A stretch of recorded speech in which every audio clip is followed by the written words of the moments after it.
America decides which anal lube to use while big business fucks them in the assets. Are there pedophiles in the government, the church, the Boy Scouts, care homes, schools and hospitals? I'm sorry, I mean, there are pedophiles in government, the church, the Boy Scouts, care homes, schools and hospitals. In the UK, recession officially over, so let's get back to destroying the only planet we can live on in the universe to make rich people even richer.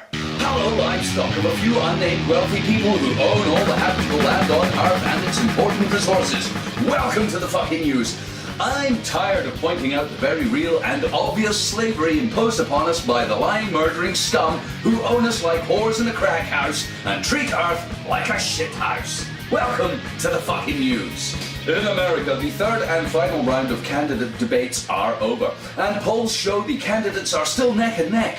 Polls have been increasingly important in this election, with the race being sometimes too close to give a fuck about. In one recent poll, undecided voters were asked, given that you're going to be bent over and fucked in the assets by a giant dick of profit, that your president will owe nearly $1 billion to corporations for his election, given that whoever holds the office of president, you will still be an economic slave in a tax franchise run by a banking mafia addicted to citizen rape, which of the following lubricants would you like smeared onto your buttocks to facilitate your total ass reaming? Democratic blue Obama lube or Republican red Romney lube? Choose now and receive a free gift. Obama lube or Romney lube?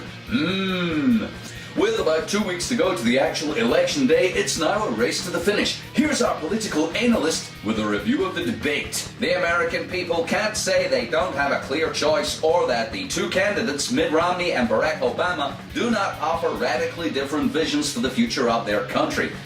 President Obama wants to spend more money on the military, securing national security for the future and ensuring the war on terror is expanded to many other regions of the world, pursuing the imaginary made-up managed fiction of Al-Qaeda wherever national interests and the Israeli lobby require them to.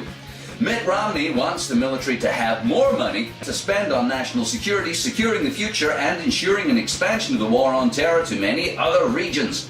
Pursuing the fictitious, imaginary, made-up, managed fantasy of Al-Qaeda wherever Israel's national interests require them to. Mitt Romney doesn't want to increase taxation for any of the very, very rich people or corporations that give him lots of money, enabling him to run for president, and proposes that very, very rich people or corporations should in fact pay even less tax. Barack Obama says that very, very rich people and corporations who funded his campaign shouldn't pay any more tax, and if he becomes president for a second term, he'll make sure they pay less. The president also went on record as being in favor of more coal burning and oil drilling, promising to let energy companies do anything they want as long as I get paid and they make a profit. Whereas Mitt Romney's policies state that energy companies should drill anywhere they want and burn coal forever if it makes them money and they give me some. The stark differences between the candidates continue, with Mitt Romney asserting that Iran should continuously be accused of being evil and aggressive and wanting to have nuclear weapons to threaten Israel, going so far as to recommend that everybody should forget that we installed the Shah of Iran, backing him all the way while he murdered and tortured his own people. Then when the people overthrew him, we paid Saddam Hussein to wage a war on them that killed millions. The president, by contrast, has said that Iran is a great distraction from our own tyranny and empire building. No one should bring up the past or the fact we propped up the Shah so we could steal Iranian oil. The fact we paid Saddam to wage war on Iran and kill millions. None of this is relevant to our current propaganda, and everyone should believe Iran is a threat worth worrying about. There you have it then. Clear blue water between the candidates and a real choice for the American electorate. In a related story, Republican U.S. Senate hopeful Richard Murdoch has expressed regret a day after suggesting pregnancies caused by rape were God's plan. The Indiana candidate made the remarks whilst debating his Democratic opponent. He told reporters on Wednesday that he abhors rape, even when God intended it to happen. Why, just the other day he didn't say, God was making me rape someone, and I was thinking, goodness, I abhor this. Why does God have a plan for rapists to rape? Gee, I hope this isn't one of those rapes where God also has a plan for the victim to get pregnant. I hate rapes like that. Mitt Romney's presidential campaign said he still backed Mr. Murdoch, although he disagreed with his views on rape, going on not to say, I like it when God plans to rape people. God surely works in mysterious ways. And when God reveals he's planning for a rapist to fuck someone and make them pregnant, I'm like, you go, God. Yeah. Vote rapey. You know it makes God happy. The US Supreme Court has blocked Republican efforts to amend the law on rape, murder and robbery to include the defense, God intended me to rape, murder and steal from people. Though disappointed, the Republicans say they can still take comfort from the fact that God rapes, murders and robs people in mysterious ways. Amen. Mumbly pocus jumbly doo-doo. In a related story, investigations are continuing into Jimmy Savile's abuse at the BBC, and the cover-up by the BBC, and the allegations of a ring of paedophiles at the BBC procuring children for other high-status people. In the latest twist, an MP has stood up in the House of Commons and asked that historic allegations of paedophiles at number 10 Downing Street and allegations against a former Prime Minister be investigated. It comes on the same day as child actor Ben Fellows from the BBC accuses Kenneth Clarke, former Justice Secretary, of abusing him at the BBC. Justice Secretary, eh? That's the man in charge of all the police and the courts and the judges and the prisons. I'm sure a thorough investigation will take place into that. Oh wait though, every blog mentioning this has had a court order banning them from naming him. Funny that. We're not even allowed to talk about how Kenneth Clarke is accused of child abuse. The man in charge of the police, a paedophile, in charge of meting out justice to all of us, a child abuser, a man with the power to detain anyone indefinitely without charge, a nonce. Wait, is that the same Kenneth Clarke who was in charge of the NHS, that's all of our hospitals and care homes, during the time Jimmy Savile was given control of our biggest mental hospital and a flat in a hospital and was known to be raping children in care homes? Oh yeah. That's him. Wait, let's go over that, because it seems a little strange. A DJ and a television presenter surrounded by whispers of paedophilia was put in charge of a taxpayer-funded hospital by a government minister who is now accused of being a sexual predator but enjoys such power that every mention of it on the internet is being scrubbed. Yep, that's right. Well, wrong, actually. All of this and much more than will fit in this programme has been going on for years. And it begs the question, are rapists and paedophiles running your country? Are rapists and paedophiles running your church, the Boy Scouts, care homes, hospitals, schools? Are rapists and paedophiles running any institution at which they would be able to perpetrate rape upon defenceless and vulnerable children? Are rapists and paedophiles watching each other's backs, working their way into positions of power and influence so that rapists and paedophiles are not investigated? Allegations are dismissed, evidence lost, crimes covered up. What's that? Oh, I'm sorry. What I meant to say was, rapists and paedophiles are running your country. Rapists and paedophiles are running your church, the Boy Scouts, care homes, hospitals, schools. Rapists and paedophiles are in fact running any institution at which they're able to perpetrate rape upon defenceless and vulnerable children. Rapists and paedophiles are watching each other's backs, working their way into positions of power and influence so that rapists and paedophiles are not investigated. Allegations are dismissed, evidence lost, crimes covered up, etc. blah blah blah. I'm not going through the evidence case by case. Jimmy Savile, Catholic priest, Ted Heath, Kenneth Clarke. Some of you will be aware of the paedophile scandal in American Scouting. Some will know all about the paedophiles in the Catholic Church. Some will remember the grooming of children in Yorkshire, the care home pedo rings of the 90s perhaps. Surely we all know of the Eton, Oxford, Cambridge culture of sexual power-mongering and homosexual paedophilia.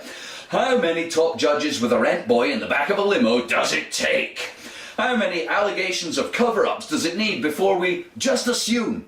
We'll all just take it for granted, take it as a fact that people in positions of power, trust and privilege are raping and fucking children, passing them round each other and helping to cover it up. They are. There's no doubt about it. It's not even an outside possibility. It's a cast iron, solid gold, copper bottom guarantee. We should just assume this horrible reality and go round all the children in care, or scouts, or church, or wherever they're looked after, and find out how many of them have been fucked, and who they were fucked by. Because it's a fact that rapist paedophiles are looking after our nation's children today, right now, tonight. Sweet dreams. And finally, David Cameron's given a cautious welcome to the news that the UK is no longer in recession. Here's what he didn't say. Growth is a good thing. It's just what we need. After all, how are we going to pay back all the interest on all the money we borrowed from those nameless bankers if we don't have growth? And some of you may be wondering why growth is so important. Well, that's why. We live in debt, you see. But that's okay because it's just what bankers want. And they don't ever want us to pay back the debt completely, since their business model is based upon us being in debt forever and ever. Growth simply means we can afford to pay the interest, not the actual debt. Meanwhile, since we owe vast sums of money to the bankers all the time, it's only right that they should tell us how to run our country and how to get growth. Now, some people might think it's good if we didn't get into debt and we weren't the bitches of a few wealthy bankers. Well, let me ask you this. Whose dick would I suck and whose bitch would you be if we didn't live in debt? Nobody's. Well, anyway, now that we have growth, it's onwards and upwards. More consumption, more pollution, more waste, more pointless industrial activity, more military spending, more environmental destruction, more profit for the very, very, very rich, who, as I mentioned already, are very, very, very rich. This is good news for rich people and good news for Britain. Now, let us all bury our faces in some sweaty knickers containing the scent of Her Majesty's pussy juice and take a deep breath. Thanks, and now the weather. The planet's fucked, it's your fault, and it's getting worse. Have a nice weekend!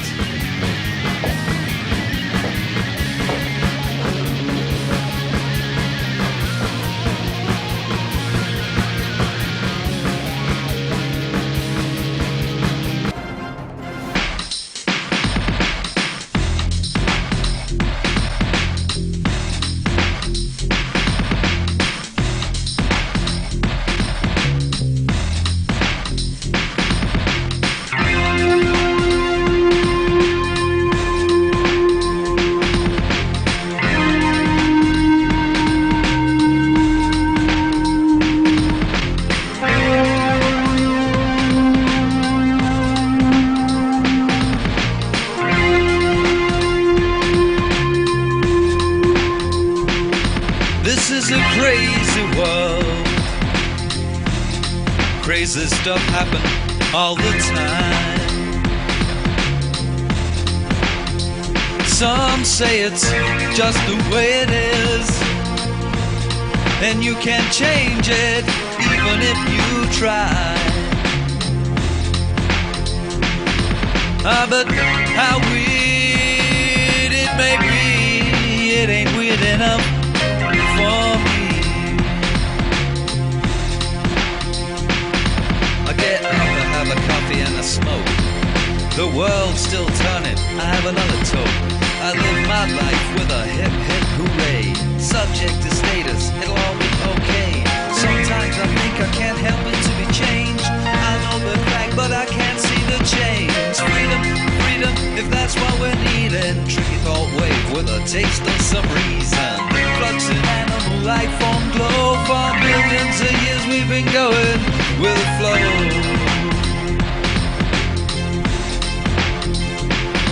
But now the planet has shrunk and it's open for business. Glorious life run by bankers and biz kids. Satellite fever, cable me up. Consumers consuming the markets, reacting. There's hung up security and super paranoia. Dig up the jungles and let's start a fire. Fire, fire, burn up the trees. Profit loss margins and share equities. Self-fear from the markets a call. How can they all one planet for us all?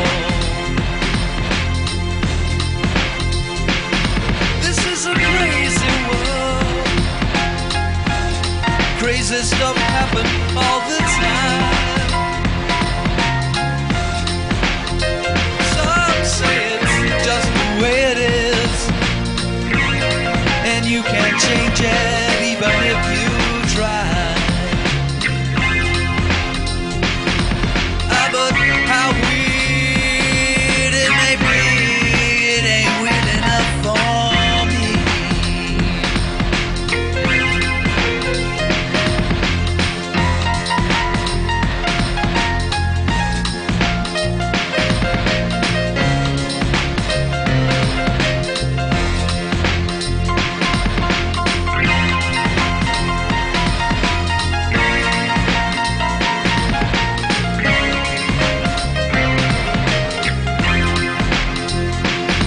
I go out and walk around, see what I see.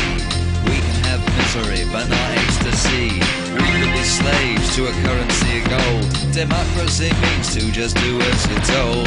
Taxes, taxes, pay for your lives. You will need shades just to see through the lies.